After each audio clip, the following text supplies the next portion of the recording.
A pressão de suporte é considerada como sendo um modo ventilatório espontâneo. Diferente do que eu falei até agora, que eu estava falando em modos com ventilação mandatória contínua.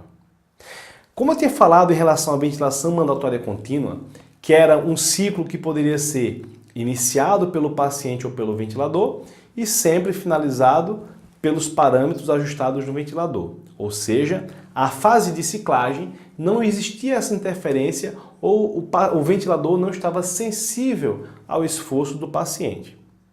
Quando eu ajusto o volume corrente, aquele volume corrente ele vai ser introduzido, o paciente vai receber aquele volume e ao término desse volume é que a gente finaliza a inspiração.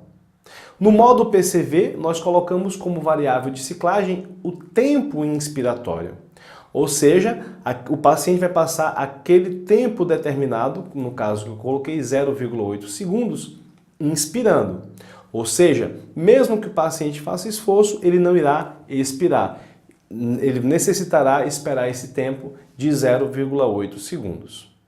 Então, a percepção do ventilador acerca do término da inspiração não é ajustada, não é sincronizada com o paciente. Então, esse modo ventilatório que não permite essa sincronização, que não permite essa variação do paciente, é chamado de modo mandatório, que a gente já viu nas aulas passadas. Agora, nós estaremos falando sobre o modo pressão de suporte. Ventilação com pressão de suporte. A ventilação com pressão de suporte, ela é diferente. Por quê? Todo ciclo no modo pressão de suporte, ele vai ser iniciado pelo paciente. Ou seja, todo ciclo aqui será um ciclo assistido ou gerado por conta de variação de pressão ou por conta de variação de fluxo.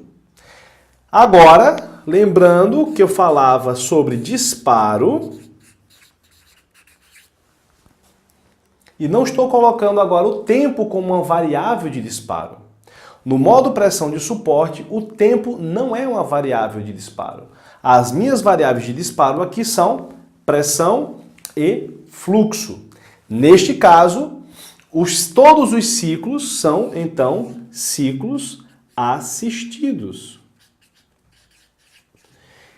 Entendo que um paciente que está sob sedação profunda, por exemplo, é um paciente que não pode ficar no modo pressão de suporte. Ou aquele paciente que tem alguma alteração do drive ventilatório por conta de um traumatismo crânioencefálico, por exemplo, também não pode ficar nesse modo, pelo menos nessa fase, no modo pressão de suporte.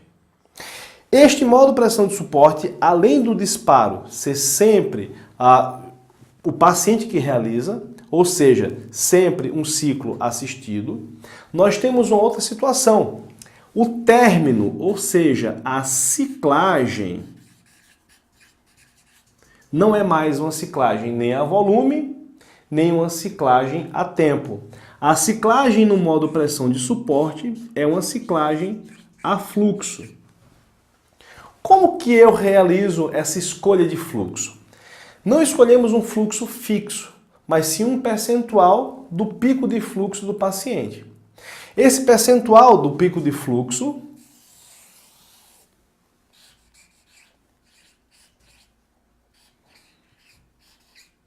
desse pico de fluxo inspiratório, ele vai determinar a ciclagem, no caso do modo pressão de suporte. Se eu desejo uma ciclagem mais rápida, ou seja, que o ciclo inspiratório, que a fase inspiratória, ela chegue ao fim mais rápida, o que eu faço?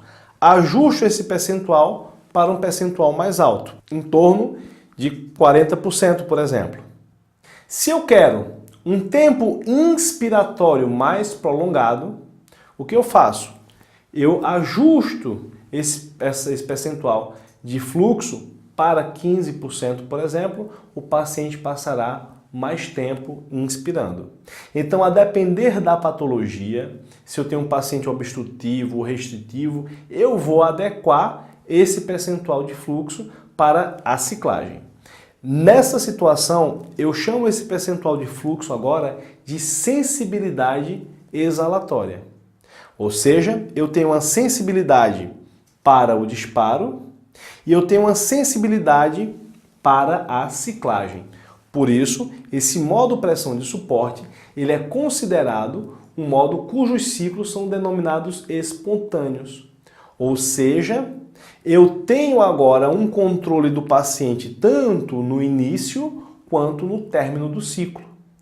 Desta forma, este ciclo ventilatório, ele se ajusta muito bem ao paciente. Quando o paciente está agora, ele realizou o disparo do ventilador e ele inicia a inspiração, no modo pressão de suporte, semelhante ao modo PCV, a inspiração, a pressão é mantida constante. E como já foi falado, para que essa pressão ela seja mantida constante, a onda de fluxo, ela tem que ser onda de fluxo decrescente exponencial. Então, o modo pressão de suporte, a pressão inspiratória é mantida constante, a onda de fluxo é uma onda de fluxo variável e, portanto, se o fluxo é variável, o volume corrente também será variável. O que significa, se o paciente quiser realizar uma inspiração mais profunda, ele realiza. Se ele quiser realizar uma inspiração mais curta, ele realiza. E o ventilador se adapta tanto à fase inspiratória, no caso o disparo, quanto essa fase de passagem da ins para a ex, a ciclagem, se adaptará ao esforço do paciente, deixando esse modo ventilatório mais sincrônico ao paciente e proporcionando maior conforto.